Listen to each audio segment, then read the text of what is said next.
Hey everybody, it's us. You're about to listen to us for probably a long time, but we just wanted to let you know we've got a thing. We've got two things. Oh, you're talking about the pilots. Yeah, okay. I was talking about our other two things. What's our other two things? Our private things. Our ding-dings? Our special purposes. Okay. That joke went nowhere. You can move on. I just kind of want to bask in this for a second because this is how Joke Corner goes for me. I want you to wallow in it and feel it. It doesn't feel good.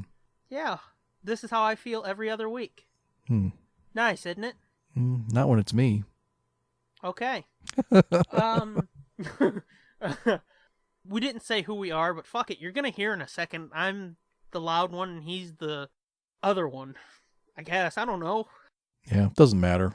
For the purposes of this, we're just generic announcers. Yes, we are! And we just wanted to let you know, go to tsdjaproductions.bandcamp.com and you can get like 3.5 hours of content for $4. Yeah. This is like the most awkward fucking promo ever. Well, I don't know. I thought our camping trip promos were kind of awkward too, but... No, those were produced ads. No, not the ads, but I mean like the... We did a couple... Well, I mean, I think we only did the one on 7.5. That got awkward. Yeah, that's what I'm thinking of. Yeah, we did that once. Yeah, no, the actual commercials were great. Yeah. Well, this is a commercial. I know, but it's not very well produced. What? Huh? Anyway, let's move on. Christ. Yeah, there's 3 pilots for shows that we want to do, and actually one of them will have launched already. Yeah. There's the Nerd Blitz Book Club, where we read Star Wars Kindred Spirits by Christy Golden, right? That was the prequel to our first book in the book club series, which is Dark Disciple by Christy Golden. Exactly, which is running for the next, I don't know, year and a half? Probably 10 months. If I remember exactly, it's 9.5 months. Book club is literally our baby at this point. Yeah, so any pregnant ladies out there, you can time your trimesters based on the Nerd Blitz Book Club. No, any ladies out there, get over it. We know what pregnancy feels like.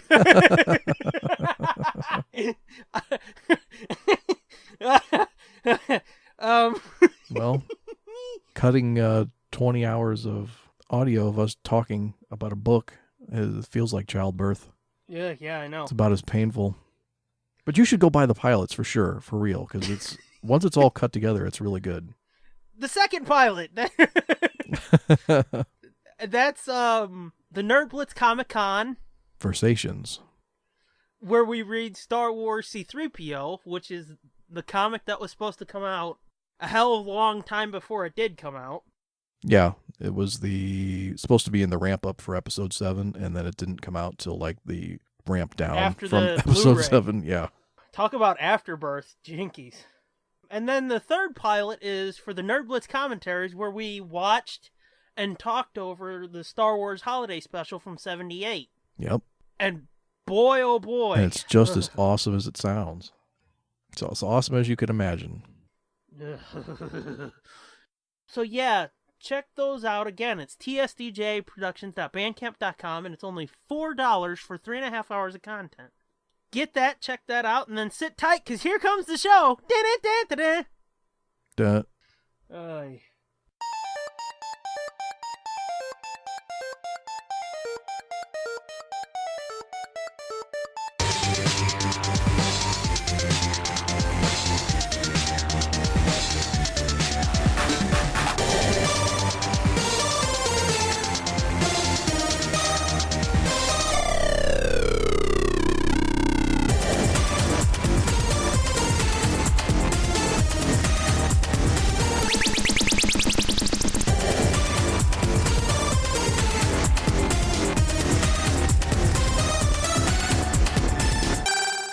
Hey gang, you are listening to That Nerd Blitz with Doom and Fitz. I am Doom. And I'm Fitz. What is that, your fucking tracheotomy voice? No, yeah, kind of sounded like it a little bit, didn't it? No, that was just supposed to be a robot. Oh, a robot? A robot. A robot with a 50-year smoking habit. Yes, that's what it was. It's a robot. Whoop, whoop, whoop, whoop, whoop. Zoidberg, little Zoidberg for you. So, welcome to, what is this, episode 19? 19. Jesus fucking Christ, we're creeping closer and closer to a year, on the edge of 20. Oh shit, pretty soon we're gonna zip past my age. Yeah, pretty soon we're gonna zip past Just Jump to the End. What's that? I don't know. It's some podcast that used to be on. You've got one episode banked, don't you? Yeah, I mean, it's like a 20-minute post-convention Well, that rant. happened? Yeah. Oh, yeah. That's why I never really got around to... It was a mobile recording, and so the sound quality was going to be shit, and I don't think the conversation was all that great, so... Oh. I mean, I don't think it turned out real great. Well, I mean... We were both exhausted, and it didn't turn out. Yeah. But let's be honest, that's not the main reason why you didn't get to it. Well, there have been lots of other reasons, but there's been, let's see, 19, let's see, 18, let's see, I'm on 17, so 17, and then it's 27. There's been about 30 episodes of other podcasts that I've had to cut. 30 other? Yeah, like I'm cutting 17 now. I've got 10 episodes of Book Club cut, and I got the 3 pilots. 10? I think so, or I'm halfway through it. Okay. I don't remember where I left off, honestly. Yeah, the 3 pilots, you did the bonus episode, didn't you? Yeah, not to mention the camping trip itself. Yeah.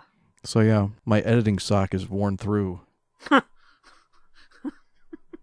It's an old school Tell 'em Steve Dave pull. Yeah. Which, speaking of, fucking, did you hear old Gensy Boy was on, I did. I haven't listened to the episode yet. Well, by the time this airs, I'm sure I will have, but it just happened a couple days ago. Yeah. Yeah. Yeah, he was... It sounded like he got the Fitz man treatment, and by Fitz man treatment, I mean shit on. No, not really. Not really? Oh, he made it sound like he fucked it all up. Oh, he was a lot harder on himself than they were. Oh, really? Okay. Yeah. You mean he didn't get hung up on? No, there was a dude after him that did, though. Oh. I think it was you. No. Oh, okay, well, that guy got the Fitzman treatment then. Yeah. Shit. That's another time, though. That's conversation for another time. I'm going to take a Battleship shot, okay? Okay. Because, yes, folks, we're still fucking playing Battleship.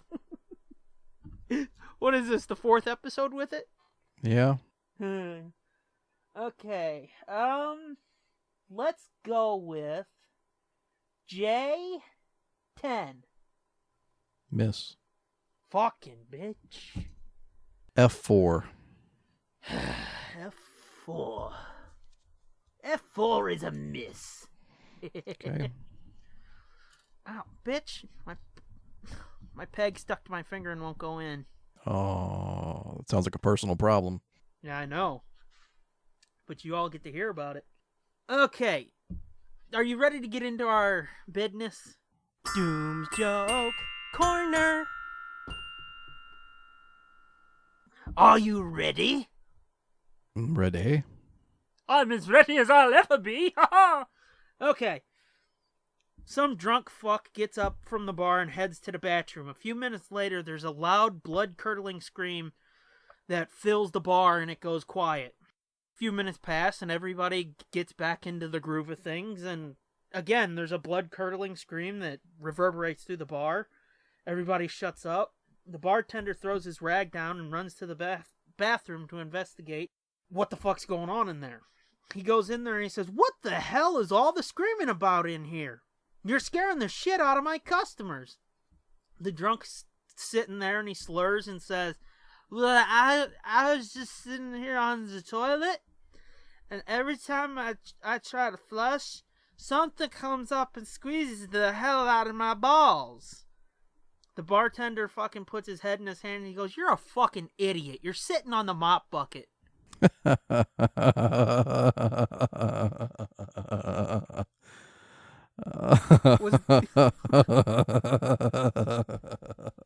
can't tell if that's a real laugh or not.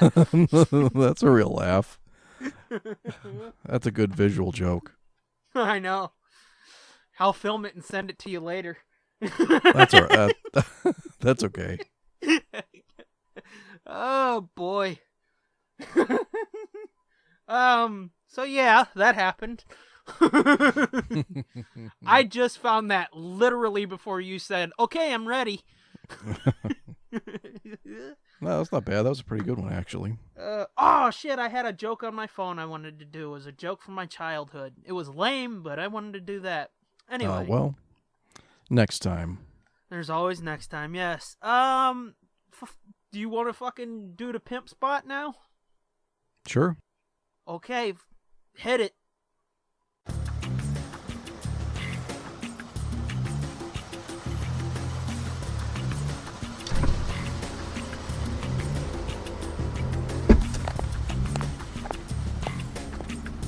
Hey, baby. What you need? Yeah. How much is this gonna cost me? How much you got? Whoa. Oh yeah, baby. Come on into the Nerd Blitz Pimp Spot. Oh. Okay, and I figure what we'll do with this, I told you, I'm telling them, is like, if we do this every episode, like, we'll bounce back and forth. He'll pimp something, then I'll pimp something, and we'll go like that. So it's not just like 20 minutes of us being like, and then I like this, now tell me what you like. So it's Captain Wow over here. It's his turn. Captain Wow. Yeah. I don't know if that's a compliment or not. It doesn't feel like a compliment. Hurry up before I hang up on you. No shit. What I'm going to pimp today is not even out yet. Well, goddamn, you just got serious. What I'm going to be pimping right now. Shit. It actually comes out next week, which by the time you hear this will have been out for like a month already. Yeah. It's Metallica's new album, Hardwired to Self-Destruct. Yeah. Comes out, I think, the 25th, November 25th, I think. But they did something pretty cool this time. They've pretty much made the whole album available to listen to for free on YouTube. Right now, you can go out and find, like, they've partnered with all these different radio stations and internet sites and shit, and like each one's gotten its own exclusive track to play, to put out there. And so right now you can go on YouTube and basically there is a playlist that will play the whole fucking album for you. Yeah, because didn't they say, and a lot of people were like, it's groundbreaking. I can't think of anybody who's ever done this before, but they're doing a fucking video for every song on the album. I know of somebody. Can you think of anybody who's done it before? For made a video for every song on an album? Yeah. I think Gwar might have done it. You say Gwar? Yeah. Oh, everybody I've ever heard of said Gwar. Gwar, whatever. It's war with a G on the front. Yeah. Well, I mean, there's people out there who say, we're going to war! Well, and then, I mean, here in the Midwest, you know of fuckers who say warsh. They put an R in wash, so. Yeah. I say Gwar. Okay. I've never heard anybody else say that, though. Okay, well. Well, I'm pretty damn sure Weird Al did it with Alpocalypse a few years back. Oh, really? Did a video for everyone? Yeah, I think he teamed up with, like, Jib Jab for a couple of them, which I fucking hate Jib Jab. Who the fuck is Jib Jab? Oh, that's, They generally do, like, greeting card, or around the holidays, they do greeting card things. Yeah. Yeah, I fucking hate them. But anywho, Metallica. Oh, yeah, so I've listened to We're going to be tangent heavy this episode, aren't we? Possibly. This is going to be off the rails 2 or 3. 3. So they released all those songs on YouTube so you can listen basically to the whole album. I've listened to it and it's pretty fucking good. Yeah, I heard that first single off it and I was like, whoa. Yeah. Okay. There's some that are even heavier than that and faster than that. but it sounds really good. Sounds there was a lot of complaints with Death Magnetic that the sound was all fucked up and too compressed and real thin sounding. But I don't hear that in this at all. I mean, this sounds like they're the best audio quality they've had in years. And by years, I mean decades. Well, yeah, I've heard people saying, like, not only is the quality better, but it's like their best album in like 20 years. It's pretty fucking good. Like, I liked Death Magnetic. I thought there was a lot of good shit in there, but it does suffer from some really poor engineering or something. I don't know what. And it's crazy because it's fucking Rick Rubin. How did he fuck that up? But it definitely has a weird sound to it. But this doesn't sound like that at all. It's nice and fat and chunky. What was that album they did a few years ago? It was like a white cover with a grave on it. That's Death Magnetic.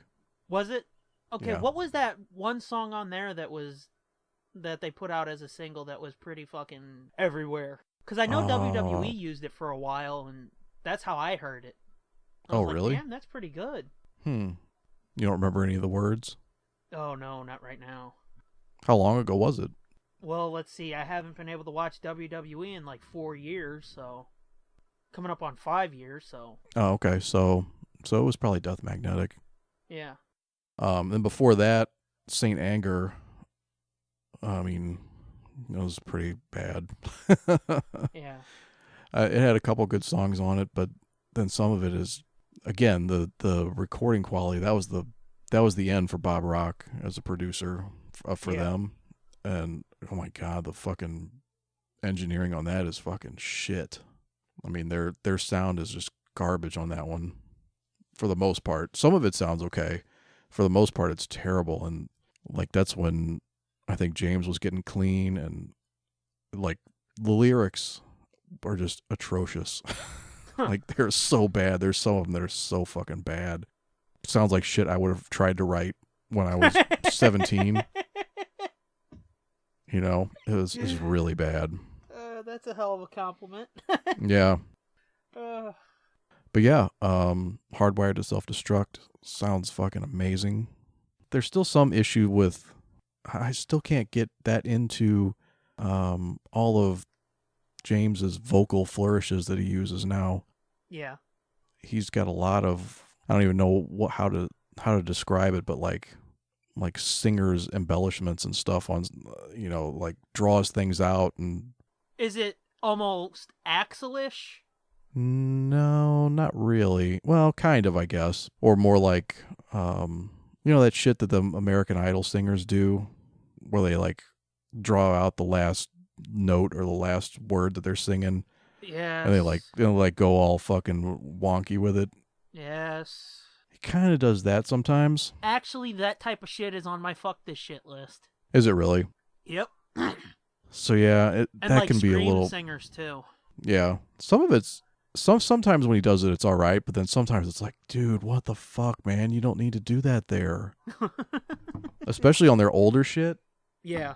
It's like, fuck, dude, don't be singing like fucking Kill 'Em All shit and then putting that fucking, I almost said something bad, but put that lame ass shit on the end of that. I know what you were gonna say. Yeah. I gotta not say that. Can't say that anymore. You can in Trump's America. Well, I don't want to live in Trump's America, so I don't want to be part of the problem. Yeah, I know. But let's not go into that. Yeah, let's definitely not go into that. Anyway, Metallica, awesome. I can't believe that they're still, I mean, if you've ever seen them live or seen a concert video of them or them performing in concert, it's fucking crazy how good they are, how tight they are, you know what I mean? When they're live, does their shit sound like the studio? No, not quite. The sound quality's fucking really great, though. I haven't seen them in years and years, but I've only ever recently seen them in concert footage or concert movies like that, Through the Never, which is a fucking really awesome concert movie. And obviously that's all through the soundboard and through, that's all clean and everything. So that's going to sound like a studio, but, you could tell it's live. But well, see, that's always been my issue with like live music, Because you get the album, you fall in love with the album, then you go hear them fucking live, and it's like, it sounds like two different bands. Yeah, no, it sounds pretty close. I mean, I'm not saying it sounds exactly like the album, but it sounds it sounds reasonably close. Yeah. I mean, I guess for purposes of that, I would say, yeah, it sounds exactly like the album. Okay. It's not like they're not necessarily like a jam band or a blues band or something where they're going to go off on a wild tangent, or, you know, the shit's going to be in a different key or a different tempo this time, or, you know, it sounds like they're playing the album. Because, like, I've got this DVD of Ozzy. Yeah. It sounds fucking totally different. And it's just like, this is unlistenable. And that's, like I said, that's one of my problems with live music. You hear it, and it sounds nothing like the band on the album, and it's like, well, fuck this. This sucks. Well, a lot of times they're so overproduced that they can't recreate that live anyway. Exactly. That, to me, is the problem. Yeah, but they're not really like that. They're pretty, I mean, they're super produced and super whatever, but I don't think they do it to detriment of the way they sound live. I think what you see is what you get. Yeah, much. I mean, like AC/DC, their live shit, it sounds almost like the studio. Yeah. Which, yeah, I would say Metallica's the same. So I would be down to hear some of their live shit, but I've got to admit, like, I really only know most of their hits. As the kids say now, I don't know the deep cuts. Yeah. So there's that. Doesn't Target have like a 2-song exclusive or something? Oh, maybe. I pre-ordered off Amazon, so Oh. I don't think I get anything extra. You should always watch Target when a band you like has a new album coming out, because a lot of times Target will get like 2 exclusive tracks or 1 exclusive track or something. Yeah, okay. It's been like that for years. Well, I think it's a 2-disc set. I mean, it's like it's a double album. Oh, cool. But then there's like a deluxe set that's like 4 discs, I think. And Whoa. Yeah, but it's like 2 of the discs are all just live tracks. It's all live shit. Oh. From their tour last year. Well, see, I just did it right there. I went, oh, when you said live. Oh, boy. All right, well, what's it called again? Hardwired to Self-Destruct? Hardwired to Self-Destruct, yep. I thought so. Yeah, isn't that what that first single was called? Yeah. That yeah, was I think really fucking good. Yeah, and I think the second one they released was, what was it? Fuck, I can't remember now. But the second one was like even thrashier than the first one. And then there's a couple songs on there that are even thrashier than that. I might have to listen to this, because it was like, damn. Like I said, that first song was really fucking good. That's one of those songs you hear and you start jittering and shit because you gotta move. Because I've been in the car a few times and it's like, bim, bim, bim, bim, bim, bim. But anywho.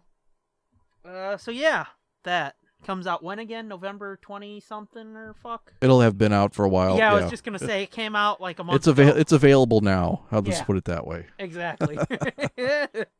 Yeah, somebody was asking me today, so what are you guys recording? I was like, episode 19. They're like, oh, cool. Wait, 19? I said, yeah, you'll hear it in 5 weeks. Jesus fucking Christ, you guys are banked that far ahead? And I was like, well, yeah, we've got to. With as fucky as my internet is, we've got to bank at least 3 like that. Yeah, and as funky as my schedules are, the unpredictability of parenthood. I told this person, and I was like, and then we've got like book club recorded for like the next 10 months.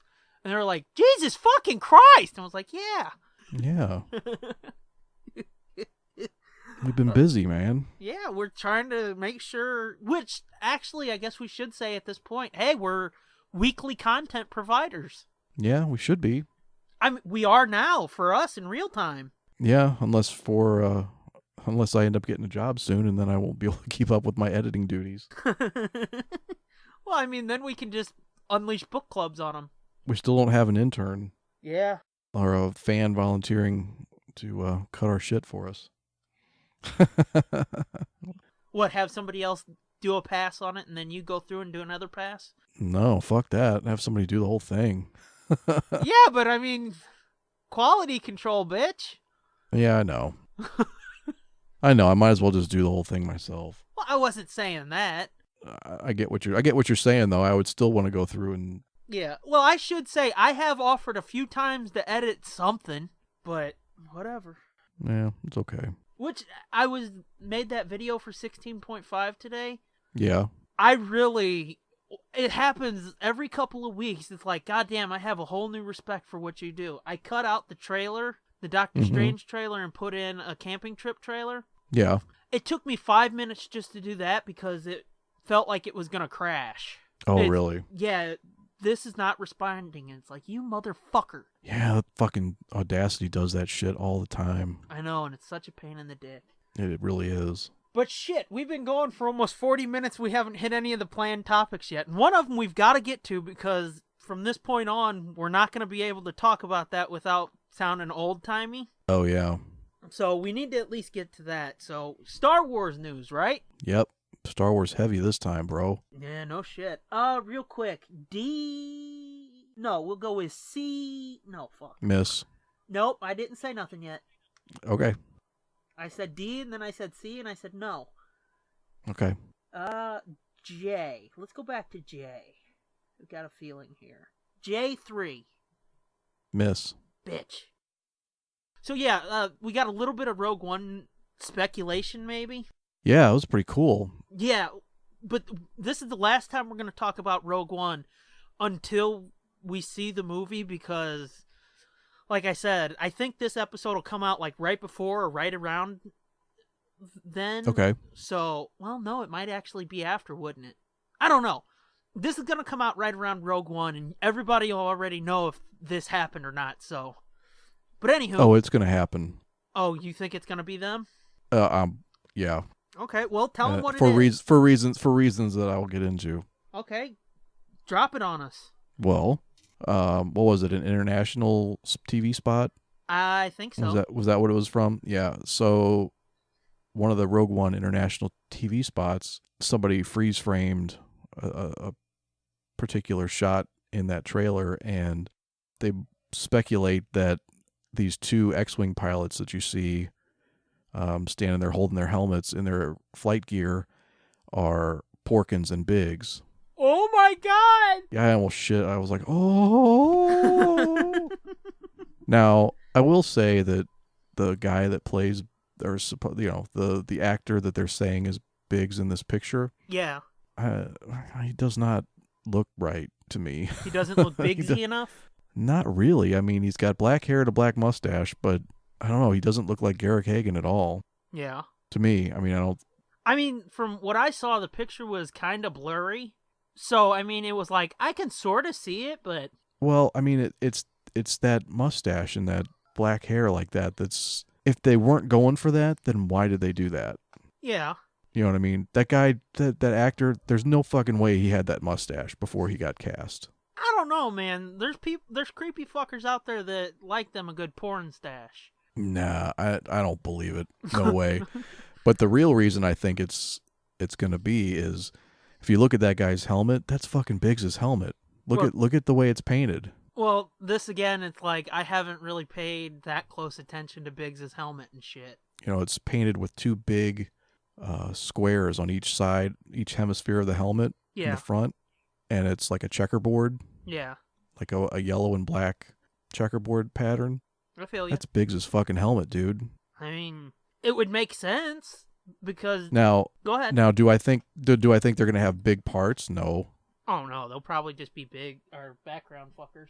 Yeah, I mean that shot that they freeze framed is probably just a passing background shot. Yeah. You know, just for this purpose alone, just for somebody to go, oh my god, look in the back. Uh-huh. But yeah, that's pretty fucking. It's pretty exciting. Did you hear that there's an Easter egg in the movie that George pointed out? Yeah, I saw that too. There's some specific helmet, yeah. Oh, fuck, maybe that's what it is. I don't know, because they said it was something that they were just like, well, we're going to cut this. And then George walked by it and was like, that's pretty cool. And kept going. And they're like, okay, this fucker likes it. We've got to get it in there. Do you think it could be Biggs' helmet then?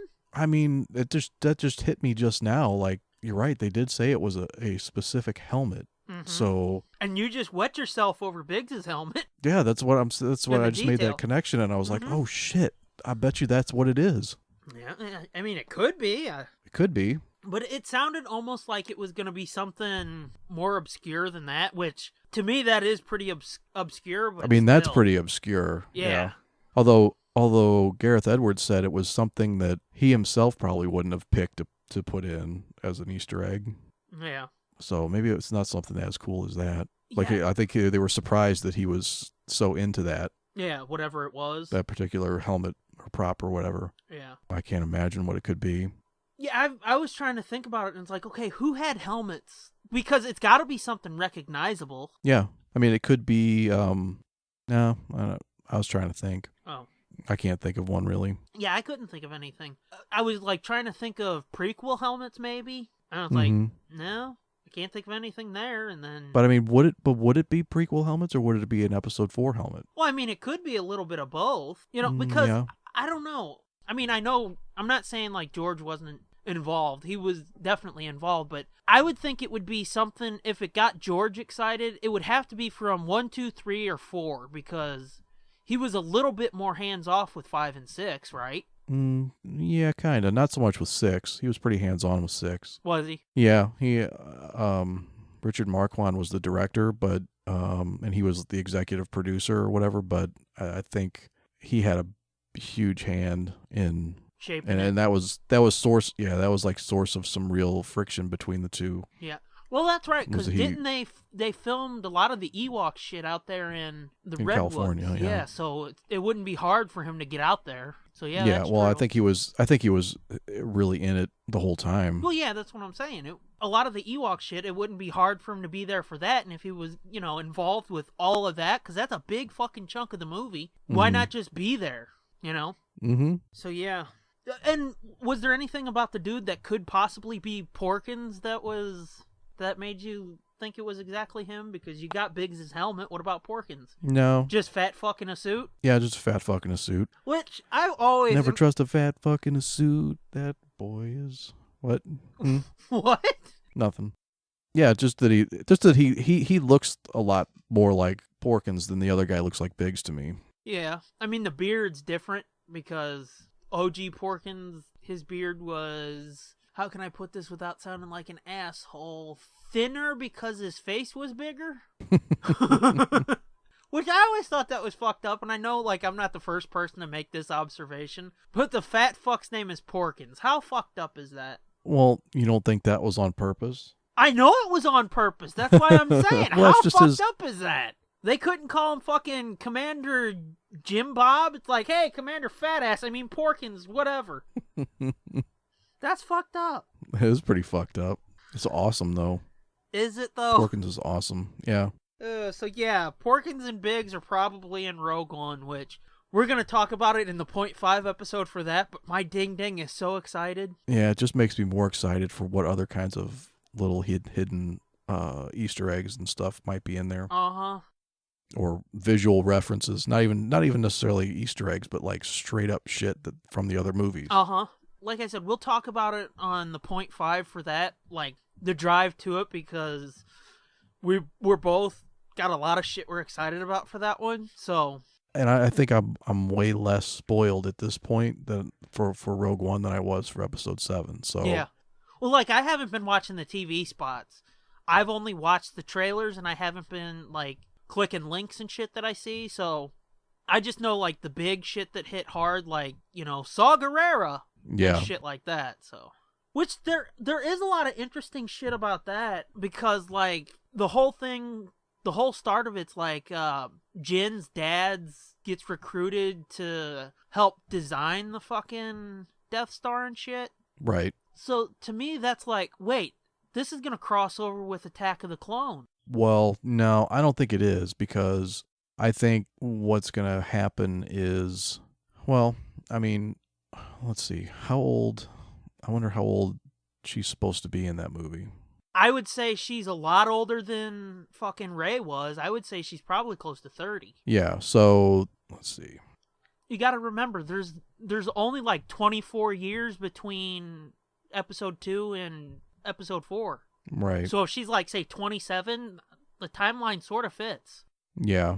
what I was thinking was that it would have been after episode 3, I think, when he got recruited. Okay, so what you're saying is, like, he wasn't hired to design it. They came up with the design, and they were like, okay, now make this shit work, you. Exactly. Oh. I think the Geonosans built it, or designed it. Yeah. And built it, probably. Well, I mean, they had... Or at least got it started. I'm pretty sure that, yeah, they were involved in the building, because look at those big circular ships they had during the battle there. Yeah, the droid control ships. Is that what those big... With the big ball. Yeah. The big ball with the circle, yeah. Yeah. Yeah, and I mean, they had the plans in episode 2 yeah. that they gave to Dooku. Yeah. And then, you haven't seen this, but spoilers. Oh, Rebels. On Rebels, they go back to Geonosis. And they scan the planet, and there's no life on the planet. Oh. There was a that's what it was. They got a tip for like some kind of big construction thing or some kind of big project that was taking a lot of resources. Yeah. Because a lot of the resources were coming from Lothal. Yeah. And so they tracked it to, or figured out that a lot of these resources and stuff were going to this project orbiting Geonosis. So they're like, oh, let's go check it out. And when they got there, the whatever they were building was gone. There was evidence that something was being built there, but it was gone, and there were no Geonosans on the planet. So the Empire like fucking wiped out all the Geonosans. Yeah. After they moved the Death Star away. That's... I'd just love for it to tie in directly with like the Clone Wars era. Beyond like having Saw. I mean, that would be there. cool. I've heard that brought up before. Was oh well, when you see him in the trailer and fucking Krennic or whatever that guy is comes to get Galen Erso and take him to work on the Death Star, and you see little baby Jin. Yeah. They're like, oh, that must be during the Clone Wars still, and I was like, nah, I don't think it's that far back. I think it's after the Empire is already established. Because it's not they don't look like Republic uniforms to me. They're fucking stormtroopers, Yeah. And they're not clones. They're straight up. They're stormtroopers. They're not clones. Well, remember, we've talked about this before. Some of the clones did sort of work with the Empire for a little bit longer after. Yeah. But I mean, those Death Troopers. Yeah. Those aren't clones. Those Death Troopers are like 7 feet tall.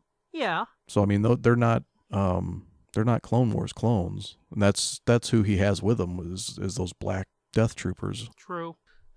Way to rain on my parade. And just his uniform looks like, but I mean, it's still within in reasonable.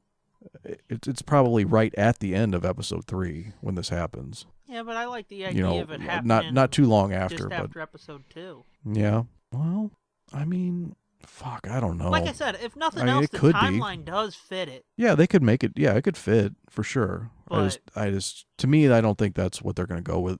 I don't think they're going to go that way. Yeah, I guess. But again, I think it might just be the burned fucking prequel fan in me. Because that still bugs me the way that they don't go near that era.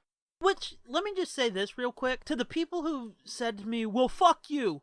While the prequels were happening, it was all about the prequels. We didn't have no OT shit. Bullshit. You had a fucking dickload of novels during the prequel era. I mean, you had... For fuck's sake, you had 30 years of... or 25 years of OT and nothing else. Yeah, like comics, fucking novels, the West End shit. Yeah. But, yeah, I've heard that one a lot. It's like, well, fuck you. During the prequels, we didn't have no OT shit. And I was like, okay, fine. What, for a whole fucking 7 years? But it's not even 8 years? But it's not even true, though. Because, Dark Horse was doing comics. Fucking, there was a fucking ass load of novels. Yeah, there were more novels during the prequels. But you had an ass load of novels that were set during the original trilogy and after. So...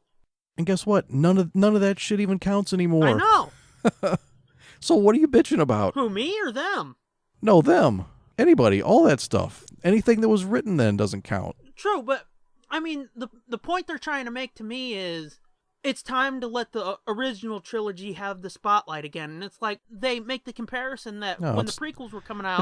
It's not about the spotlight. It's about connecting both trilogies together, all 3 trilogies, all the timelines together. Yeah, And to me, it's just like, you've got 10 years before episode 1 and episode 2. You've got 5 years between episode 2 and episode 3. Sure, you've got the Clone Wars in there, but to me, there's a lot more room to fill in shit than there is between 4 and 6. Which, that's where most of their shit has been focused, is between episode 4 and episode 6. Yeah, I mean, there's only 4 years between those movies. If that, because I think there's like 2 years between 4 and 5, and then there's 1 year between 5 and 6, or maybe 1.5 year. So it's like, you've got 15 years between the prequels, you've got, just be kind and say, 5 years between the original trilogy. It's like, I understand I'm a big prequel fan, but there's a lot more fucking gaps to fill in between the PT than there is the OT. Well, and now what you're going to see is, all these people who think it's time for the OT to shine. It's not the fucking OT anymore. It's the ST. Yeah, but see, I don't think they're really going to fill that in until I episode think 9 they're gonna. Is coming. Yeah.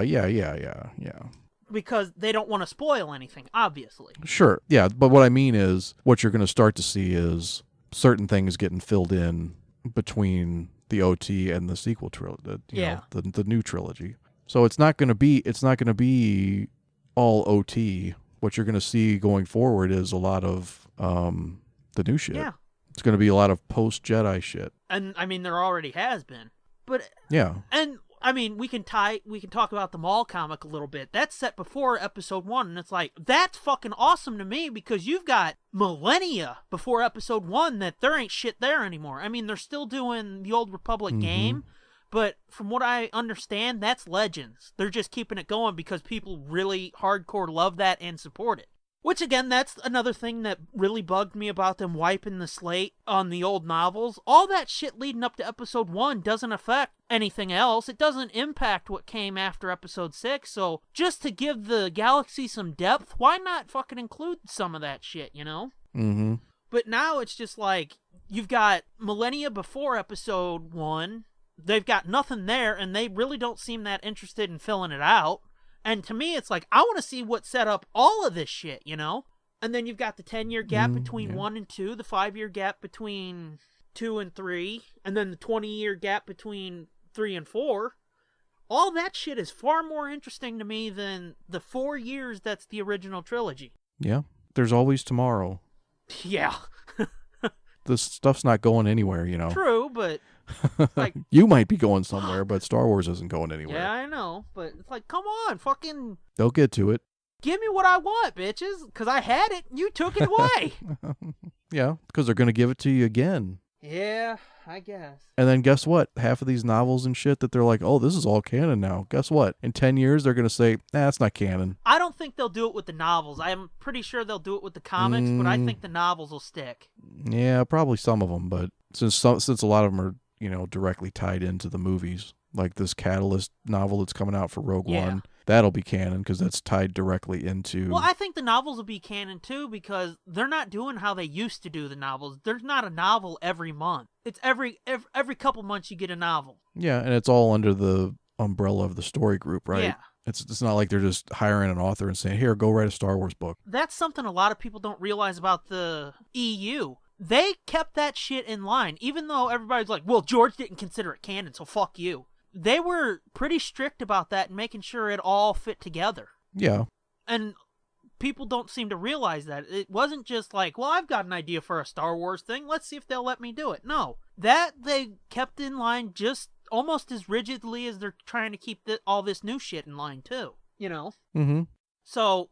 I can see all the novels sticking. The comics, I'm sure, because, when you've got, 5 or 6 monthly comics, eventually it's going to be like, okay, let's wipe the slate on that shit because that's just clogging us down. Or bogging us down, whatever. Yeah. So, yeah, I can see them going by the wayside, but I'm pretty sure, at least the Del Rey novels, because that's another thing, there's young adult novels coming out, there's kids' books that are all considered canon. The Del Rey novels, I'm pretty sure, are set in stone and will remain that way for more than 10 years, more than 20 years. Yeah. Well, speaking of the comics and how much of that's really going to stay canon. Like an example of that would be, and this leads us into another topic maybe. I don't know if you're ready to move on, but not the Han Solo miniseries comic. Yeah. That's super fucking awesome, by the way, because that could stand on its own and not affect anything. But Future Comic-Con. I think the new Marvel Star Wars, the main book. Yeah. At one point, it's revealed that some broad shows up and claims to be Han Solo's wife. Yeah. So then you're like, well, okay, so you've got this young Han Solo movie coming out. Mm-hmm. Is she going to be in it?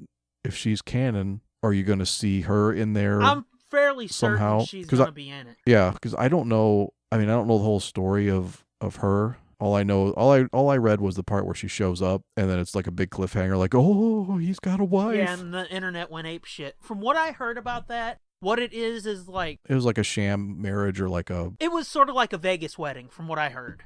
Yeah, like an accident. Yeah, like they knew each other a little bit, and they like got married or something on a whim. Yeah. And they tried to make it work, and then he was like, fuck this shit. And he left. And then... Yeah, and she's been trying to track him down. Exactly. So I could see that being part of that being in the movie, but since we're talking about that, like they cast that broad from Game of Thrones in the female lead of the movie. Mm-hmm. And a lot of people were speculating, because, the female lead, that's going to be this chick from the comic. Well, I mean, it's pretty obvious now that it's not going to be her, because the chick, his wife in the comics, she's a black chick, and the chick from Game of Thrones, I mean... is whiter than white. Yeah, I was going to say, it's... I don't want to point out the obvious, but she's, like, paper white. Yeah. And I heard that, like, Zoe Kravitz or somebody, she was up for that role, too. And it's like, okay, now if she would have gotten the role, maybe. That's the lead that they cast her for? That's the part they cast her for? Was the ones where they had those... I think so. Those 3 hot chicks up for it not too long ago? I think so. I'm not 100% sure, but I did see an article somewhere that said, I don't know this broad's name, but it's like, she got the role and she beat out Zoe Kravitz. And I was like, oh. So is that the chick that they thought was going to be Han's wife? It sounds like it. So what the fuck is that then? Yeah, I don't know. I know we were talking about it yesterday, and I said, wouldn't it be fucked up if she was playing this character from the old Brian Daley Han Solo novels? Yeah. Jessa, yeah. It was like one of his acquaintances. Yeah. That's in Han Solo at Star's End.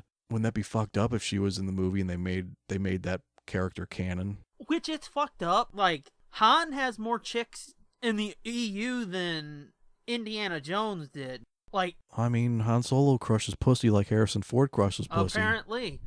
Because, like, in this trilogy of books I'm reading, that character you showed me, she was mentioned in, or she makes a small appearance in, Star Wars Rebel Dawn. Yeah. So far, I think he's had a different chick in every book. And there's that famous cutscene from episode 4, the cantina scene, that showed him with a chick in his booth. Yeah. And she even had a name. I forget what her name was, though. Oh, but it was kind of one of his girlfriends. That would be good if you knew her name, because that might fucking tell me that might be one of the broads that he was humping in these books. Let me look and see. Talk amongst yourselves. Okay. I mean, I could literally do that, you realize, right? Oh, look in the book No, talk amongst myself. Oh, sure, you could. Well, since we're taking a short break for you to research, whose turn is it for Battleship? I think it's mine. I'll do a F7. Nope, that's a miss. While you're searching, I'll go with G2. Miss. Fuck. Okay, Star Wars footage reveals Han Solo's other woman in cantina scene from 2014. Oh. Spotted kissing a dark-haired young woman who doesn't have any lines in the final cut. Walking to blah blah blah blah blah blah blah blah. We don't know much about her. He calls her sweetheart. The character is known as Jenny. Jenny. Yeah, after actress Jenny Cresswell, who played the short-lived character. That name does not sound familiar whatsoever. Is it spelt funny? Nope. Spelt just like it sounds. Huh. No. When you said she was dark-haired, I thought it might have been this Brea or or whatever her name is. No. No, I don't know her. Oh well, fuck it. Lady from Game of Thrones is going to be in the Han Solo movie as the female lead. Yep, the mother of dragons. Which that means jack and shit to me. Which she has dark hair. Does she? Yeah. Well, I mean, she... That hair in Game of Thrones is a wig. Okay. That blonde hair. Oh, so that's the blonde-haired chick. Oh, yeah. Oh, okay. That's about all I know about her is she's the blonde-haired chick. Yeah, no, not Lena Headey. No clue who that is either. She was. Do you ever watch the Sarah Connor Chronicles? Nope. Do you ever watch the Judge Dredd movie? The original? No, the good one. Nope, didn't get to see that. Oh, it's a fucking good movie, dude. You'd love it. That's what I hear. And it looked fucking badass. Oh, it's so good. It was fucking badass, dude. I can't believe they're not going to make a sequel to it. Well, did you hear It was Carl so Urban awesome. talking about, somebody was interviewing him and was like, would you do this on Netflix? And he'd be like, fuck yeah. Yeah. He goes, that would be fucking amazing. It'd be perfect for this. Oh, he was perfect. He was perfect, and the movie was so fucking violent and bloody, and it was great. Yeah, it sounds like something It that was would so be right it was up so my much alley. fun. But anyway, she played the bad guy in that. Oh, yeah, I wanted to see that real bad, but... Did you ever see 300? Yeah. She was Gerard Butler's wife. Oh, okay, that broad. Yeah. Okay, yeah. Well, she's not the one in the Han Solo movie. It's the other one. No, it's the other one. It's Daenerys Targaryen Khaleesi, Mother of Dragons. Which that means jack and shit to me again. But when the fuck did Star Wars become fucking Game of Thrones? It's like they're getting everybody from that motherfucker. Now, who else did they get? I thought it said another Game of Thrones actor. I'm like, who the fuck else is? Well, I mean, I don't know about if they got anybody else in Han, but I mean, they got Lor Santeca, they got fucking Phasma. Lor Santeca? Max von Sydow? Yeah. Wasn't he on Game of Thrones? He's not in Game of Thrones. No. I heard he was. I don't think so. Maybe he's on the upcoming season. I don't think he was in it before now. Well, again, Maybe he might be in season 7. Again, but you're I right. haven't Yeah, watched the show, I forgot. But Yeah, I forgot about Phasma. I've heard that he's in Game of Thrones, though. Okay, well, he's probably new this season. Well, I mean, they were talking about it back when Episode 7 was coming out. Really? Yeah. What the fuck? Well, now I gotta IMDb that. God damn it. Because people were talking about, then they were cherry picking everybody from Game of Thrones. Really? Yeah. Let's see. I'm gonna feel really fucking stupid if I... I think he died If in I like just don't one remember season, this. if I heard right. Oh, fuck yeah. That's right. He's the three-eyed raven. Durr. Yeah. It was last season. Okay. He was only in 3 episodes. That's what I And said. He died real fast, from what I heard. Yeah. No, it wasn't real fast. He was in it for a while. Three episodes, like, spread out over the season. Yeah. Yeah. But his part was pretty minor. Well, I shouldn't say it's minor. It had a pretty big impact, but it's not somebody you saw all the time, Yeah, he for didn't sure. have a shit ton of screen time. Yeah. Okay. So yeah. And half the time he was concealed by tree roots and shit. It's complicated. Yeah, it sounds like it. I'd really like to see that show too. Oh, you'd love it too. Oh, it's so fucking good. Dread. It's and maddening though. Well, yeah. It's maddening. It's not nearly as bad as Walking Dead as far as like just killing people off for the shit of it, just to watch you fucking cry. I don't know, man. I like Walking Dead. Oh, that show just fucking irritates the hell out of me. But Game of Thrones irritates me too because, oh my God, they're fucking brutal and unforgiving. And death comes for everybody just out of nowhere. But it is such a much better show than Walking Dead that I can overlook, or it makes it worth. The journey makes it worth it. Yeah. When people actually die, as opposed to Walking Dead, where it's like, fuck, you know. I don't know, man. I just like zombies. I do too, but and I was into Walking Dead for a while, but I will say this. and they definitely lost me after the fucking shenanigans they've been pulling this last season or two. Yeah. Like I tapped out after like the middle of last season. 6? Yeah. Wow. I tapped out. I was like, fuck this. I'm done with this shit. I'll tell you right now, I still say that season 1 of Walking Dead is the greatest zombie movie ever. Yeah, it's pretty good. That was pretty good. Because it flows so fucking well. Yeah. And then they kind of lost their way a little bit for a while. Well, it was kind of hit and miss. I think that's because they got rid of Darabont. Yeah. Which, that to me is just like, why would you get rid of somebody like that? I don't know. You that get somebody that baffled me at the fucking time. huge to be on your show, and then you're gonna fucking dick around with him. Yeah. Anyway, back to Star Wars. Yeah. Tangent again. I knew it. I fucking knew it from the beginning. But yeah, Emilia Clarke is in Han Solo, as well as Donald Glover, who is going to be Lando Calrissian. I've been meaning to tell this because we wanted to talk about Lando last time, but we ran out of time. I wanted to tell a real funny story, which apparently he told in a lot of places. Mm-hmm. But Donald Glover, whenever I think about him, I think of this story he told on Attack of the Show, years ago where he was talking about Twitter. And he said when he first joined Twitter, his name was @Donglover because it's his fucking name. I was like, oh, okay, cool. Right. And he said then all of a sudden, like, he started getting these weird followers. And he goes, he started noticing a lot of avatars had cocks in them and shit. Yeah, and people would message him. I know where this is going. And he goes, somebody tweeted him and he was like, I love your handle. I'm right there with you. And he was like, huh? And the dude, he said, the dude replies and he goes, you're Donglover, right? He was like, had to quickly insert an underscore into that name, eh? No, I think that's when he changed it to his rap name, which is what? Babyface Gambino or something. What? I think that's his rap name. Is he a rapper? Yeah. Oh, where else do I know him from? I mean, what else has he been in? Okay.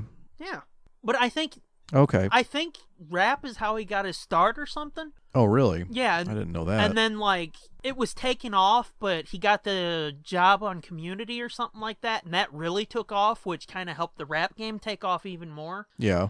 But yeah, that was a story apparently he's told in quite a few places, and I've always thought that was hilarious because me being me, it's like, how the fuck could you not see that's Donglover? Yeah. Yeah.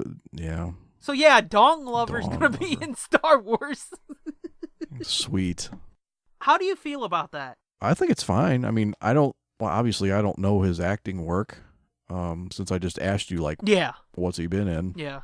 But I know other people like him a lot. I mean, I know I don't know anything of his. It was a big deal. It was a big deal that he got picked to be Lando Calrissian. Oh, no shit. People seemed happy that they picked him. So I know he must be pretty good. I don't know anything of his beyond Community. Yeah. But just with that, and like, Lando and the dude he plays on Community are two totally different characters. But like, just with that, and then seeing him in interviews and shit, and it was like, if you would have picked anybody else, it would have been a crime. Really? Really, because this dude, he's smooth as shit. I don't know if he's got like the Billy D level of smoothness, but he's a charming motherfucker, you know?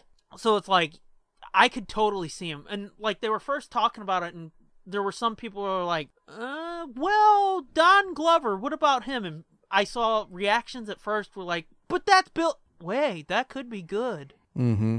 And that's basically how I felt. It's like, ooh, how are you going to replace Billy D? He's pretty fucking cool, though. And that's how I figured they would have to do it, was with somebody not that known. I mean, kind of known, but not necessarily that known. Yeah. Just like with Han Solo, you wouldn't be able to, because I mean, a lot of people, I don't know, we've kind of talked about this before, but like for a while people were like, oh, Chris Pratt would be good. But it's like, you can't fucking have somebody that has that much recognition. Mm-hmm. You'd have to cast an unknown, otherwise nobody would take it seriously. Sort of like I said with Cumberbatch and Doctor Strange. Going in, it's like, he got so big so fast, I didn't think I would be able to see beyond Sherlock. But I mean, he nailed that shit. Right. I mean, yeah, you can do it. It's just definitely harder to do. Oh, yeah. When you've got that much baggage, yeah, it's way harder to do. Yeah. And I've got nothing against Chris Pratt, but it's just like, the motherfucker doesn't have to be in everything. Oh, yeah, I know. Well, he's too old anyway. He is. Do you think Lando and Han will this be like a buddy cop movie? Or do you think there'll be more rivalry? I don't know, because see, like I said, those Han Solo novels that I'm reading now, I'm on the third one, they literally show you Han and Lando meet. Mm-hmm. And it's like, just rip that straight out of it, because it's so goddamn great the way they meet. Lando's wanting to find Han, but Han's got a bounty on his head from a Hutt. So, no, it's not a Hutt. It's another creature that was a slaver. I was going to say, he's got fucking bad luck with Hutts, huh? Yeah. Well, it was another creature that's a slaver that was like a cousin of a Hutt. They send a bunch of bounty hunters after Han, and Han, like, fucking, him and Chewie are offing them and shit. Or no, I think it was just Han at that point. I don't fucking remember. God damn. So this dude's just like, fuck it, get me the best. So that brings in Boba Fett.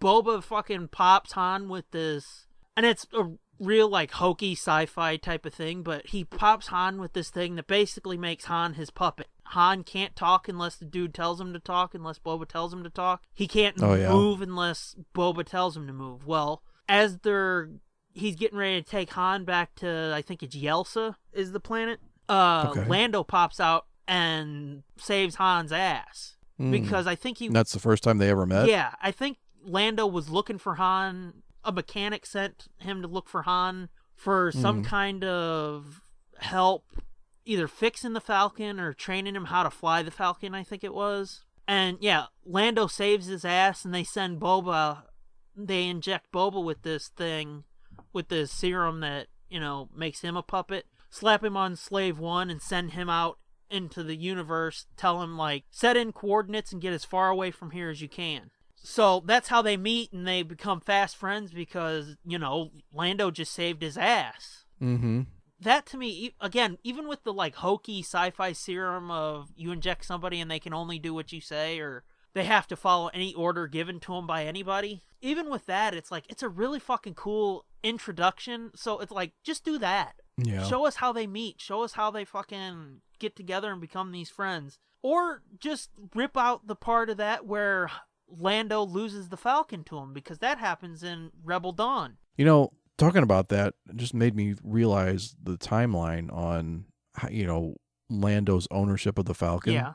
So that that's legend, so that's not probably going to have any impact on that. But true. How have they said how long before Episode 4 that Han Solo movie is going to take? I don't think they have. I think we've kind of speculated. The last speculation I heard that it was going to be 5 years before Episode 4. Yeah. Because that's when we had that conversation about, they're going to have to. It can't be. Well, yeah, that's why we had that conversation be. about they're going to have to, blend in a little bit of that prequel aesthetic. I mean, I guess it could be. Because what I'm thinking is, okay, you're saying, and I'm basing it on a Legends book, so that's right out anyway, but Rebels is only 3 years out. Yeah, I was going to say, at this point, I think it's from Episode 4? 2 or 3 years, yeah. Yeah, and we've seen Lando several times in Rebels. Yeah. He doesn't have the Falcon. Yeah. So, but see, that's why I was comparing that to that New Dawn book, which is really not canon. Yeah. Rebel Dawn. Yeah, Rebel Dawn. Because New Dawn is canon. Yeah, sorry. Because you said they show him lose the Falcon, and then that book leads right into, or did they show him lose it in a flashback? Because you said that book leads right into. What's really great about these books is they each one take place over years. Okay. It's not here's the last few months leading up to it. These 3 books are the 10 years of Han Solo's life before Episode 4. Okay. They'll show you a chunk of shit happening, and then it'll be over the next 5 months, Han took a lot of jobs from this person. He got to go to this place. He traveled with a magician lady for some time, which taught him how to be a better thief than he already was. And then 6 months have passed, so he goes back to Nar Shaddaa.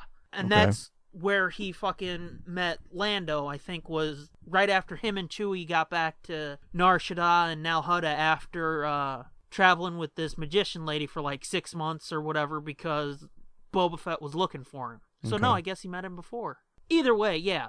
And then this book starts with, there's a Sabak tournament that was mentioned at the end of the previous book that Han sold some shit to get the entry fee into. And then I'm 120 pages in, and that happened, I think, a year ago at this point. In any event, it was making me think about, when exactly did Lando have the Falcon, and when did he lose it, in relation to Rebels. And in the Han Solo movie. And so, I guess it could be, I didn't think this before just now, but if that Han Solo movie is 5 years before, when we see Lando in Rebels, he's already lost the Falcon. Yeah. You know what I mean? He's already lost it. He already owned it and lost it. I don't know why, but I was thinking he hadn't yet got it. He didn't have it yet. Well, I mean, he could have won it and lost it in a quick period of time because. Yeah, but I don't know, but because the way Lando always seems so pissed off about it, not pissed off because he lost something valuable, but pissed off because he lost a personal item. You know what I mean? It seems like he would have owned it for longer than just a short period of time. But see, again, and we keep saying this, it's not canon, but Rebel Dawn addresses why he feels that way. Oh, because he feels like Han probably cheated. Well, what happens is there's a big Sabbac tournament, and they're both involved, and they come down to the final table. So Lando says, okay, I don't have any more money, but here's a chip. It's good for any ship that I own, because he owns this little, like a lease car type place on Nar Shaddaa. Oh, okay. And he tells Han, it's good for any ship that I own, or any ship in my lot. And what he meant was the lot that he has, for this tournament. Because Lando in this, he's like a great gambler, and he really likes to fuck with people's heads and shit. So I think he's got a couple ships or something like that. And Han had been eyeing the Falcon when he first met Lando, because he taught Lando how to fly it, because Lando had a droid flying it for him. Well, anyway, Han kind of stores that in the back of his mind. Han ends up winning, and Lando goes, okay, go with me, you can pick any ship. And Han goes, oh, I know what ship I want. And he's like, oh, is it that one ship you were eyeing? And Han goes, no, I want the Falcon. And Lando's just like, wait. And he goes, hey, buddy, you said any ship on your lot. That includes the other lot. And Lando's just like, but you can't do that. And he goes, do we have to get the tournament judges involved? And he's like, just take it. Just okay. take it and get out of here, dude. Yeah, I would buy that. I'd be down with that. That's what I said. These fucking novels are really fucking great, dude. And so, I mean, that explains why he took it so personal when he sees Han and he's gonna punch him, and then he's just like, come here, buddy. That would explain why he was a little raw about that. But in the EU, Lando didn't have the Falcon for long. It was maybe a year or two at best, because he won it in a Sabbac game. So I never really thought about his attachment to the Falcon. I just figured, he had it and lost it and left it at that. Yeah. It's really fucked up, actually, how many times the Falcon has changed hands, and it's never, like, amicable. It's always, like, somebody swindled somebody out of it, somebody gambled it away, somebody straight up stole it, somebody else stole it from that person. Even in official canon, just like the movies. Yeah, that's what I'm talking about. That motherfucker, like, swaps hands, like, 6 times from episode 5 to episode 7, doesn't it? Let's see. Ukar Plot stole it from somebody who stole it from the Irving boys. Wow, you really memorized that dialogue, didn't you? So that was 3. Yeah. Ray stole it from Unkar. Yeah. Who stole it from Duquesne, who stole it from the Irving boys. Yeah. Who stole it from Han. Right. So it changed hands 1, 2, 3, 4, 5, and then back to Han. Yeah. That's a lot of fucking time. Yeah, so. But hey, it's the fastest hunk of junk in the galaxy. So you can see why it would be so prized. And it blew up 2 Death Stars. Yeah, but I'm not sure how much of that would be public knowledge, Yeah. That seems more like we don't want this to get out because then fucking Empire might target us type of thing, I think. That could be. Although, I mean, there are people who know, so I can't imagine that it wouldn't get back to the underworld somehow. True. And all these fuckers are underworld scumbags, so, I mean, they would probably find out somehow. I can see that. They wouldn't tell the Empire, but they would tell it within their own circles. Fuck, my voice just cracked. It was like me in that one episode of Book Club that they haven't heard yet. I've been noticing that a lot when I'm editing these episodes. My voice will go, yeah, all of a sudden for no reason. Uh-huh. It's fucked up, isn't it? That's it's stupid. like I said, it's like, I think it was episode 2 of Book Club, which actually by this point they may have heard, where I was like, I am doomed. That was fucked up and funny. Let's talk about that a little bit more, the Lando movie. What do you think it's gonna be, I have no fucking clue what it's gonna be. We know Lando's in it, we know Han's in it, obviously, and we know Alden just confirmed that Chewie is indeed gonna be in it, so what the fuck is it gonna be? Man, I don't know. Do you think it'll be like the meeting of Lando and Chewie? Will one of them already be with them? What the fuck? How are they gonna piece this together and not make it seem too fucking convenient? Too coincidental? Yeah, too convenient. Which, like, that's another thing in this Han Solo trilogy. We don't see Han and Chewie meet, but she does tell how they meet. Han was still in the Imperial Academy. I think he was, like, close to graduation, and they ran across some slavers, and Han was like, I ain't down with this shit. And they're like, too bad, do it. Yeah, that's all. And that might be, I think that's the way it happened in Brian Daley's novels, That too. might be where it happens. Maybe that might be, that might be one of the things that you said it's in that trilogy that they reference it. So, yeah, I think the same thing happens in that original Han Solo trilogy. I don't know if it does show it in there, or if they just reference it, because in that, Han already has the Falcon in those 3 books, from what I've read.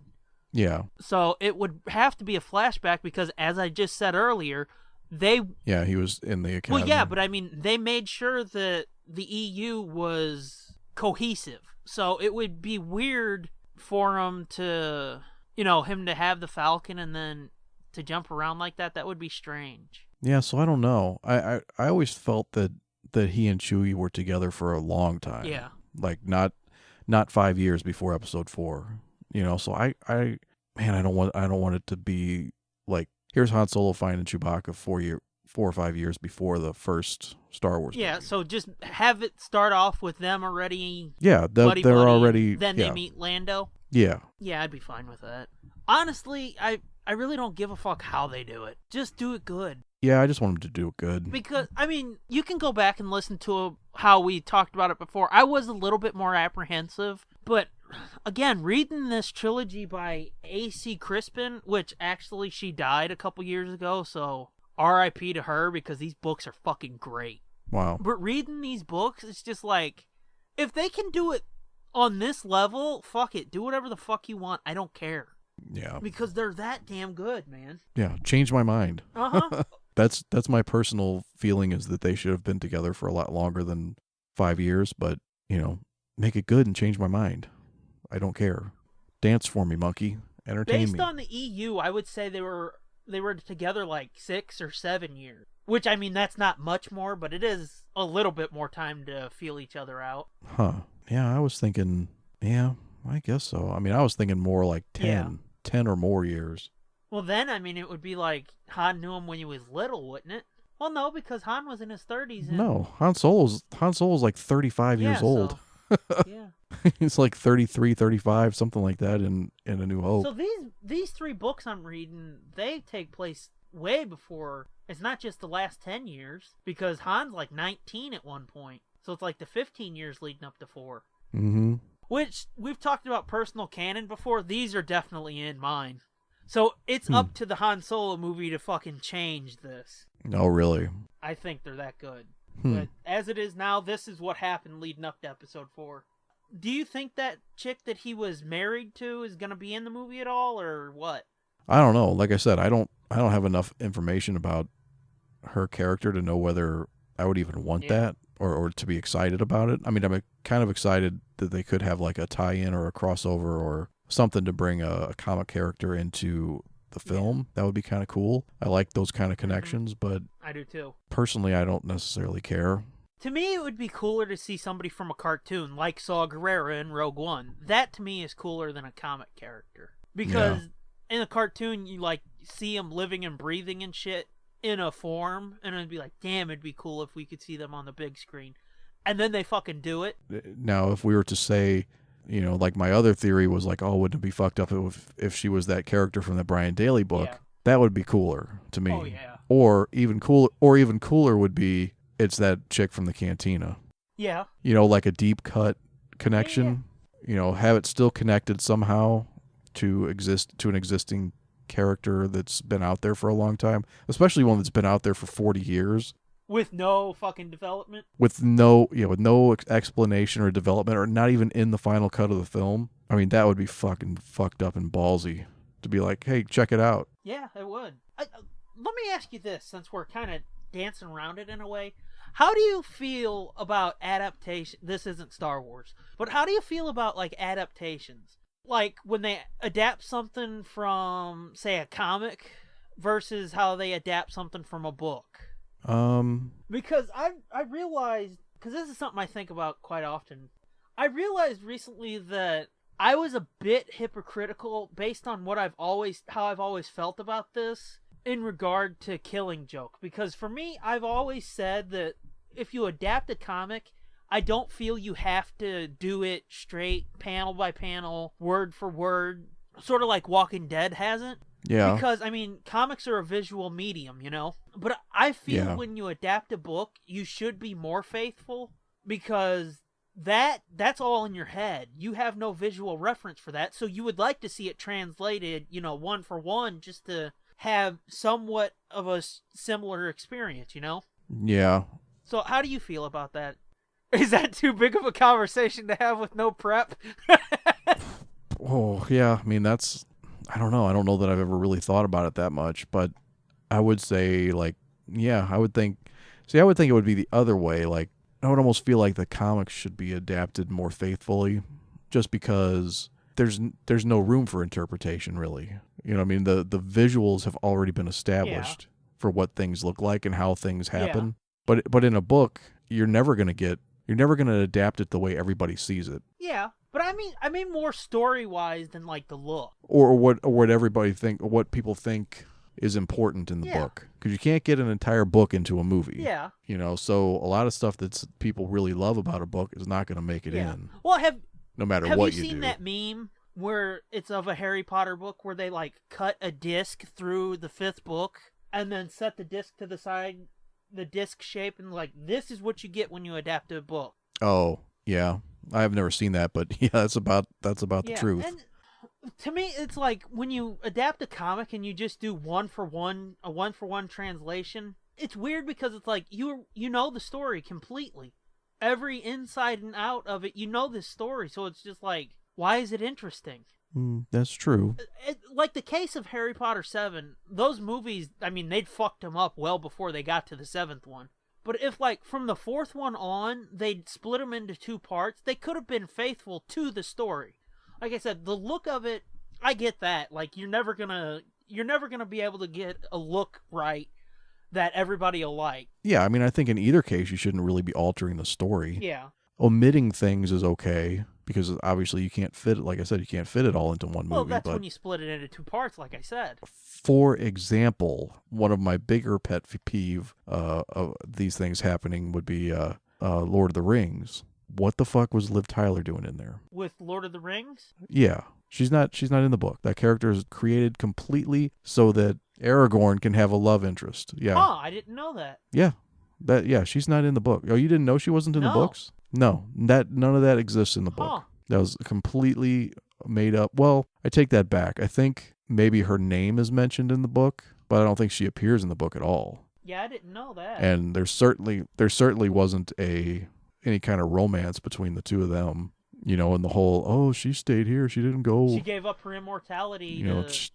She gave up immortality to be with him and blah, blah, blah. Then none of that shit. Yeah, I did not know that. And she didn't show up and lead the fucking battle at fucking Helm's Deep or whatever, where she shows up and does battle. None of that shit. Huh. So that irritated me, because that does make me look at those movies differently now. Yeah, it did feel like, what the fuck? Why? Yeah. Is there not enough in those books already? You had to like manufacture something just so that there's, and they said they wanted, because there's no, I mean, it's a sausage party, those books. You know what I'm saying? There aren't any female characters really. There's Galadriel and there's Galadriel. And then there's whatever the Riders of Rohan chick Eowyn? that kills the Wraith at the end, because she is no man. Yeah. Because no man can hurt That's a fucking pretty boss scene, but yeah, I think that was Eowyn, wasn't it? Eowyn, right. So that was about it. Yeah. So I guess they felt like they needed another female character, I guess, to get the female. I mean, they as much as said so. Well, I mean, that's even weirder then, because like you add a female character just to be the fucking love interest. Basically, can you imagine if they made those movies today? The fucking firestorm about that. And I mean, that was only 14 years ago. But see, that kind of thing I have a problem with. You shouldn't be doing that kind of shit. Look at The Hobbit and all the shit they had to add to that to stretch it out to 3 movies. Yeah, well, see, I haven't even seen the second 2 movies of The Hobbit. I haven't seen any of them. Yeah, I saw the first one. I thought it was good. Yeah. It was really kind of stretched out, and I'm like, how the fuck are they going to make 3 movies out of this?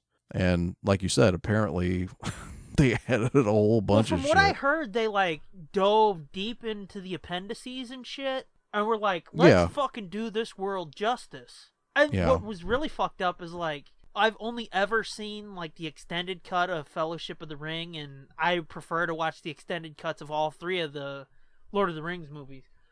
But they took the thinnest book of that series and made it 3 movies. And then they did fucking extended cuts of each of those 3 movies. Oh my God, really? Really? Wow. And then fucking, like I said, the Harry Potter movies are sitting over there gutted. And it's like, why couldn't you do this? It's the same fucking company, basically. Because Warner Brothers owns... Peter Jackson wasn't in charge. Yeah, I know.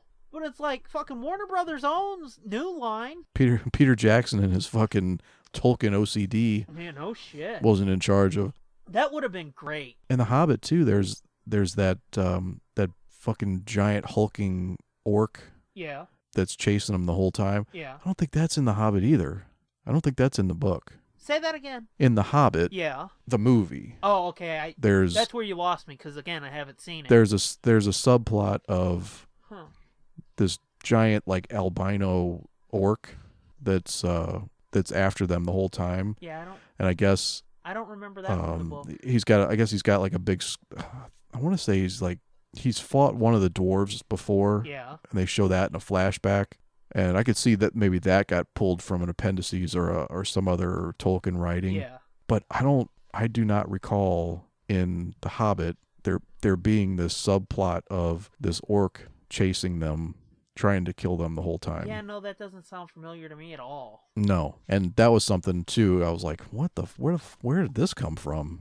Did you ever dive into the appendices and shit? Nah, not too deep. I did try to read the Silmarillion. Yeah. But holy shit, dude. If you think The Lord of the Rings is hard to get through, if you think that's like fucking reading a goddamn history book, like a textbook, yeah, try fucking reading that. That's like reading a fucking Sanskrit Bible and shit. Have we talked about Lord of the Rings on here and my issues with it? No. Well, maybe.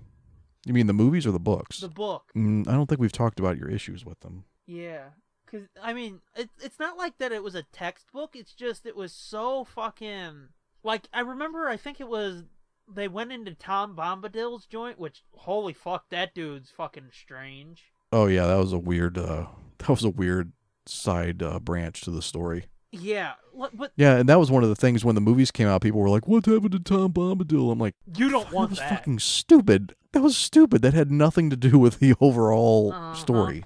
But, like, they go into Tom Bombadil's joint, and at this point I was already like, oh, fuck. But they go into his joint, and Homeboy takes, like, a half a paragraph or something to describe... Oh, yeah, we did talk about this. Yeah. On the show, did we? Yeah. Okay. But, yeah, he takes, like, half a page to describe I think we talked about it in book club. Oh, well, that's months off, then. Yeah. So you're going to hear me repeat something later that I said first before this? It's a whole thing.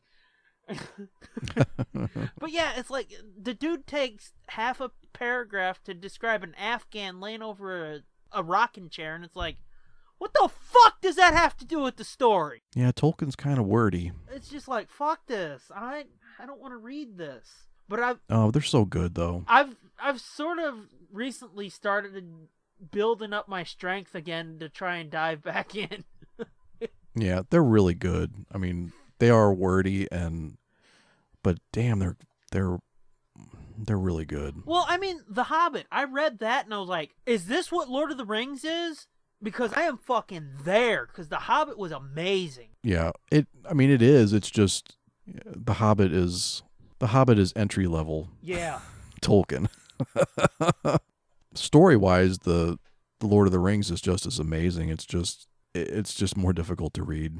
Any book series that has to have, and I'm not talking about fucking Harry Potter, because Harry Potter's not that hard to read, and I'm sure they have these, but that have like a fucking reader's companion book. Yeah. That scholars write. Yeah. So that you can, read along with the notes of these guys explaining what's going on in the book. Yeah, well, there's plenty of books like that for Potter. Yeah, I'm sure there are.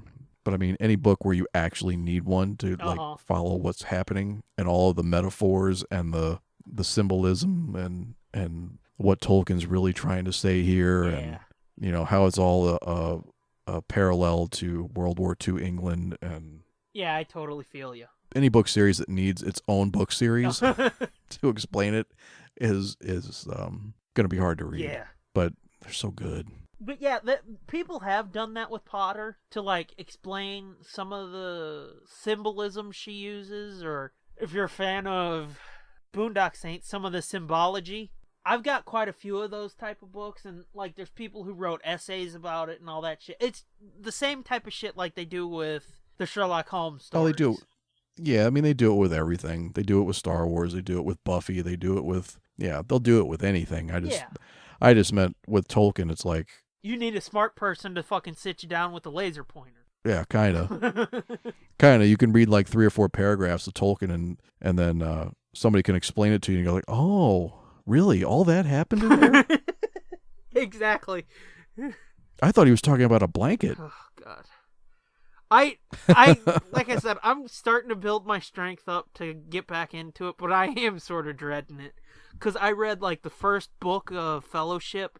Because, you know, each book is book 1, book 2. I read the first book of Fellowship, which is half, and I was just like, I'm good. Because it was painful. I'm just not smart enough to read that shit.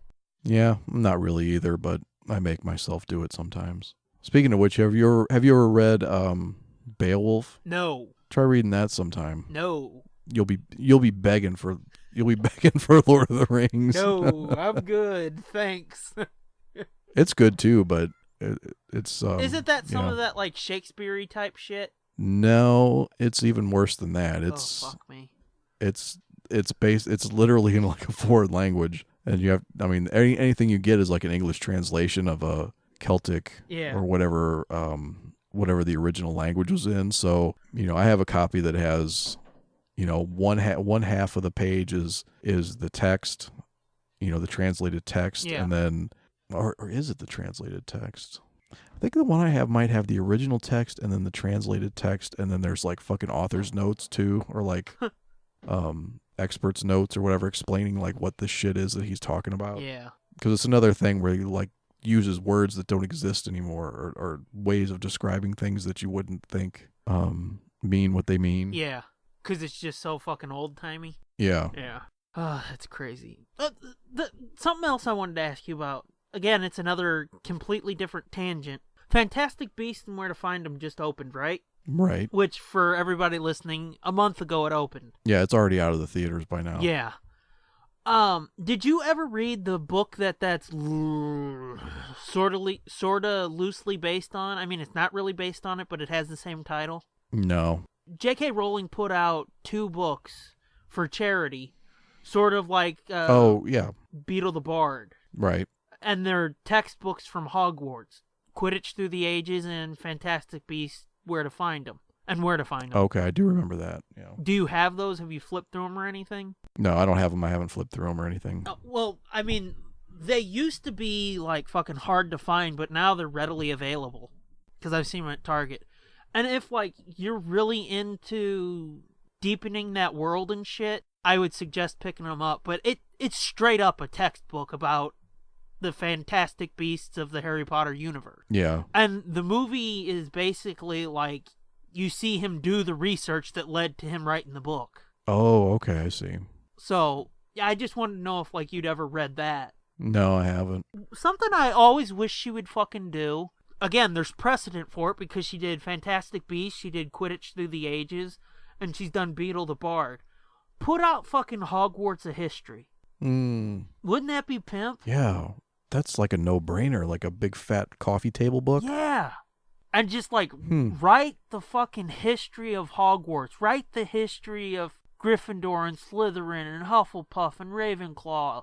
Because yeah, you could have it all illustrated, just like that the illustrated Harry Potter books that they've been putting out. Yeah, and those look amazing too. Yeah, I saw one at the comic shop the other day. Well, not the other day, but a few months ago. Yeah. It was like, holy shit. Yeah, I think Stone and Chamber are out now. Yeah. Whenever fucking Prisoner comes out, I'm gonna have to rip that off the shelf and flip through that. I thought you were gonna say rip it off. No. Steal it. No. No, I'm gonna have to rip that off the shelf and flip through that sumbitch hardcore. You have to rip it off one page at a time. And then put the fucking spine of it under my shirt like armor. Scotch tape it all back together at your house.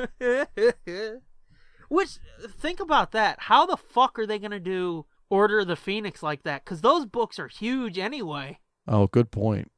They do get exponentially larger as the series goes along, right? Yeah, up until 5, each book was longer. Mm-hmm. Which I was always hoping she would do like a 1,000-page novel.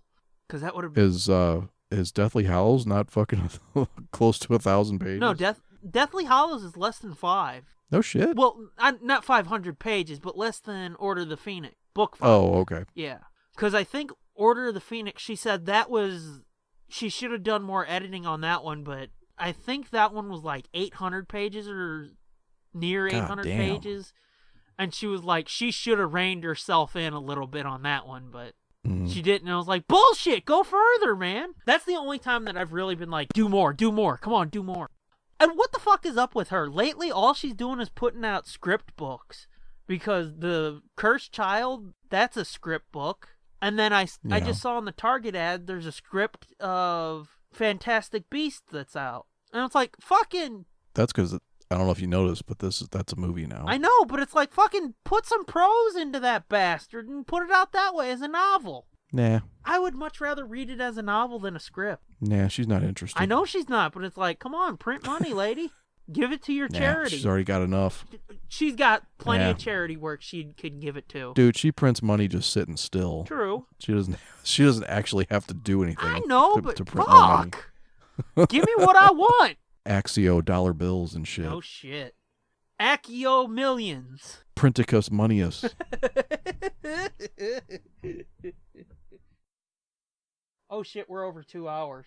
Yeah, I just saw that. I guess we should wrap it up, huh? Probably. That was fun, though. I was having fun. Why's it gotta end? I don't know. God damn it. All right.